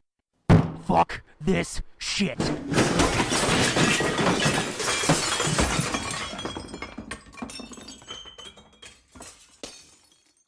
I'm not even gonna ask anymore who's going first. Just go. My fuck this shit is... Again, you get so fucking serious for a second and proper. It's like, my fuck this shit this week is... Winter. Winter? The coming of winter. Fuck you. And winter itself. Fuck that shit. Fuck you. I used to love it so much when I was younger. Fucking can't stand it. Fucking shit is like dark at fucking 4:30. Bullshit. It's fucking ridiculous. Goddamn cold and windy and fucking leaves blowing all over the goddamn place. I can't get in my fucking car without wind cutting through my jeans. Fucking hate it. Goddamn. You're fucking man alone on this one. I don't care. I'll be alone. It's what I feel like in winter. I feel like I'm alone. I feel like the world's closing in every time the fucking sun goes down. See, to me, I love the winter because in the winter, if you get cold, you can just slap on another blanket, throw on another layer. In the summer, there's only so much you can take off before the cops come. Yeah, I agree. I agree on that point, but I'm saying fuck the getting dark early. I like it. And it's such a deep dark too. It's like just darker than dark. It's way darker than it is in the summertime. Yeah. And it's just, I just feel, it feels like an oppressive weight pressing down on me. Just the darkness. I'm not going to go into the details of it, but yeah, like a few years ago, November, it was really bad for me. But it's like, I prefer it, man. Because the sun's blinding me in the summer. I can't see shit. I love the dark. Well, so did I. I used to when I was younger, but I don't know what changed. But as I've gotten older, like, I can't deal with it. I just cannot deal with it. I need the fucking sun. I don't need to be hot. I don't like to be hot. Yeah. I like it to be like kind of partly cloudy, about 70 degrees, 75 degrees maybe. And then I feel more cheerful and energetic, but I can't deal with it. And even fall used to be my favorite season, but I can't fucking deal with it anymore. It just feels like death is coming for me. Yeah, I mean, this is the first. And it's been like that for years. For me, for several years. For me, this is the first time that I can't disagree with you more, man. Because I love the dead of winter. I can't deal with scraping my fucking car in the morning. I can't deal with fucking shoveling my driveway to get the fuck to work. Well, I don't have that problem at the moment, but you know, I can't stand it. I can't stand walking out of my warm house and into the fucking cold ass, freeze your nostrils shut. Well, see, cold air. To me, it's like I don't have to deal with my allergies in the winter too. Well, yeah, neither do I. But most of it's like all upside for me. No, Most of it's just all downside. Yeah. Fucking flu season comes, stomach bug season comes, cold season comes. We're fucking constantly sick. Everybody's sick all the time. Everything's just coming on you, isn't it? Yeah, I don't like it. Just want to get in bed and not get out. Well, I mean, that's me most days. I hate it. The fucking holidays come, and I hate the goddamn holidays. That now that I can I'm older. agree with you. I fucking hate it. I used to love Christmas so much. I used to love Halloween and Thanksgiving and Christmas were so fucking awesome all the time. Fucking can't stand it anymore. And I have kids, and I should love Christmas, and I get more excited, you know, as it gets closer or when the day comes, but just the whole season, the ramp up to it and everything, I can't do it. I haven't been into Christmas for like 6-8 years now. Yeah. All that shit is just like, and like Halloween and shit, when I was little, I loved it, but I haven't enjoyed Halloween in 12 to 15 years. Yeah. Just, I don't get it. I don't like it. Yeah, the holidays, it's just, and I know it's all just because people have died, and all the holidays do now for me. I mean, it should be like a happy time for the kids and stuff. Yeah. And it is when it happens, but like I said, you just look around the ramp table up to it, and there's it's always, like, oh yeah, there's fewer here than there were before. Exactly. Yeah, I know. Yep. You think about all the people who aren't here. Yeah. And it's like, well, fuck. Let's see, Guess I what? don't need Guess just what? In a holidays couple for years, that. there'll be less. Yeah, I know. I don't need the holidays for it either, but that's just like a slap in the face. Yeah. It's like a stark reminder, you know. Yeah. There's a fine point put on it at the holidays. Yeah, I feel you. So yeah, so fuck all that shit. It all happens in winter, so it can all suck my dick. I don't agree with him. Just, I can't make that clear. I don't agree with him. Okay, well, if you're gonna just be afraid of offending winter, then, you know, we can move on to something else.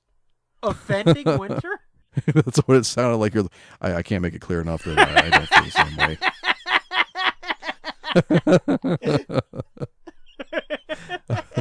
All right, so what you got? I told you there was a wrestling thing I wanted to talk about, right? Right. Well, I remembered it, and I will be... China's penis? What? No, I don't know. This is something I have bitched about before. I will be upfront about that. But I haven't bitched about it since we launched this segment 10 episodes ago. Okay. So I just want to get this on the record in this segment. I've been watching a lot of videos on YouTube lately that really piss me off. These fucking cocksuckers that anybody who enjoys wrestling, they've got to be like, well, fuck you, it's fake. And it's like, no shit, stupid. I hate to break it to you, but Batman's not a documentary. Yeah. I don't understand that argument. Well, wrestling's fake. I don't watch wrestling because wrestling's fake. So turn your TV in the river then, cocksucker, because everything's fake. Yeah, that's not the argument to use if you don't like wrestling. I mean, there's plenty of other things to pick at. Oh yeah. You don't have to use that as the basis for not liking it. I mean, plenty of legitimate reasons. I've seen people that are obsessed with Walking Dead that'll be like, fuck wrestling, it's fake. And it's like, you don't see what's wrong here? Oh my god, they bashed Glenn's head in. Oh. Exactly. It's like, shut the fuck up. You're just an idiot. You notice I didn't bother to put spoilers on that. Yeah. I mean, if you want to really get me going, I can talk about spoilers too. No, let's don't. We're running out of time. Yes, we are. We'll save that one. Put a pin in that one. Next time, remind me next time to talk about spoilers for my fuck this shit. Okay. But yeah, it's just like, how the fuck is this an argument? Everything's fake. Every fucking thing that is scripted, everything that's on TV, even reality shows, which are, quote, real, are fake. How is that what's going to stop you from watching wrestling? You're just a fucking idiot if you say that. Yes, I'm saying that. And there's people I know that are famous who say that. Fuck you, you're stupid for saying it. Got it? Got it. Time for thank yous so we can get the fuck out of here. Although I don't want to, but we need to because goddamn we're running long. Yeah, I know. I hate cutting it short. And it was. I was having fun too. And it's not short. It's just we weren't done yet. I feel like we weren't done. No, there was plenty more places we could have went, but that's fine. We covered a lot of shit, and we didn't finish Battleship again. Nope, we sure didn't. I'm getting tired of this, man. Take 2 shots real quick so I can take... A gush. Oh, a different kind of shots. Yes. Okay. I don't care anymore. No, 6. I think you already called that. Yeah, but remember how we had to fix things? Oh. Well, that's still a miss, though. Okay. So call a different one. That's call fine. a different one. Just mark that as a miss. J8. J8 is a miss. Call another one. Then I'll call one and we'll close it up again. D2. B2 is a miss. Fuck me. Now, if this is a hit, we've got to finish this out just to get it over with. Fuck yes. If it's a hit, I'm just gonna say you sunk it. Yeah, because I'm gonna have my captain point the deck guns at the fucking ship and blow it up. they're not taking us out. We're going out on our own terms. Let's go with E9. Miss. Fuck. Our 5-part series. It's a good thing that it's so gripping. You know what I'm gonna have to do? Edit this into a supercut. I was gonna say, when we're all said and done, we've got to edit this down to one thing for YouTube. Nobody will want to listen to it, but I don't care. That's gonna be fun for me. Oh, that's funny. So thank you. Thanks to @theJSarge for our intro music. His podcast, which he hasn't updated yet, but I've noticed a lot of people getting on his ass about, is Jeff Knows Nothing. Yeah, a lot of people are like, dude, when's the next episode? And he's like, we're working on it. Yeah, I know how that is. Yeah. For my other show that's somewhat defunct. Yeah. Sometime, some way, somehow, I'm putting this on the record. You may end up cutting it, but I want to put this on the record. I want to do a crossover episode. Okay. Me, you, and Diddy-bow! All three of us get together because I want to... I mean, she'll fucking think I'm batshit crazy, and I've told you, but I want to tell the story behind Diddy-bow. Okay. And I would like... To me, it would just be fun to tell it with her there. So, like, you say, Molly, and then I just, Diddy-bow! And she's like, what the fuck is wrong with this dude? You talk to him? You hang out with him? Our other thank you goes to @SherrySays for our logo for the main show. And, well, I guess for the first series of Book Club, too. Yes. You can follow her on Instagram, instagram.com/SherrySays. Now for us fuckheads. Find the show on iTunes, Google Play, Stitcher. We're part of the High Altitude Podcast Network at highaltpod.net. And then our new home, which isn't new anymore, is SoundCloud. Find us there. And then everything we do can be found at nerdblitz.com. Search Nerd Blitz on YouTube, subscribe, and watch our shit there. If you want a shirt with our logo or any of the other shit we've done, any Who shirts, whatever, redbubble.com/peopleslash_nerdblitzpod/shop. Bandcamp. Go to tsdjaproductions.bandcamp.com. We've got the 3 pilots for Nerd Blitz Book Club, Nerd Blitz Comic Con. Conversations. Fuck. I was gonna wait all night if I had to. I'm like, wait, he stopped talking. I thought you were trying to figure out the name of the 3rd pilot. You're like, oh shit, did the call drop? Yeah. And then the 3rd pilot is the Nerd Blitz commentaries, which the episode that'll be on the SoundCloud feed, we just figured out what it's gonna be, and I know a few of the people who are listening to this are gonna love it. Let's see. I'm at the Scooby Doom. You're at Fitzman73. And together we're at Nerd Blitz Pod. Bye. Come back next time. Our sanity depends on it. I am a robot. I have a robot vagina. That is gross. Get some lemon pledge. What? I don't know. It makes no sense, but it made you laugh, so that's all I care about. Oh. Come back next time. Our sanity depends on it, as if we've got any left. This has been a feature of JJ2E Media and TSDJA Productions.